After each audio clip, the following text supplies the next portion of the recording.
হইতে সাবধান। ব্যাপারটা কি, মানুষের বাড়ির গেটের সামনে লেখা থাকে কুকুর হইতে সাবধান, আর এই বাড়ির গেটের সামনে লেখা আছে বউ হইতে সাবধান। তার মানে হলো কি, এই বাড়ির বউ কি কুত্তার চেয়ে বেশি ডেঞ্জারাস? তো ভিতরে যাই দেখি ঘটনাটা কি। খালাম্মা, আম্মা গো, টুকা চাল ভিক্ষা দিবেন গো খালাম্মা। ও খালাম্মা, খালাম্মা গো, ও আম্মা, আম্মা গো, টুকা চাল ভিক্ষা দিবেন গো আম্মা। ও আম্মা, আমি তোর কোন বাপের বলছিলাম? খালাম্মা, দুইটা চাল ভিক্ষা দেন গো খালাম্মা। খালা? আবার তুই খালা করতেছিস?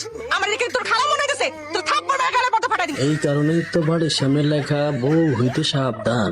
এই, কি ভাবতেছিস? হ্যাঁ, এর মধ্যেই আমার আবার শাবনুরা নিদার সালমান সাহেব অনেক দূর চলে গেছিস না? নাউজুবিল্লাহ, নাউজুবিল্লাহ, তওবা তওবা খালাম্মা। আমি ফকির হইতে পারি কিন্তু আমার চরিত্র ফুটন্ত পানির মতো বিশুদ্ধ।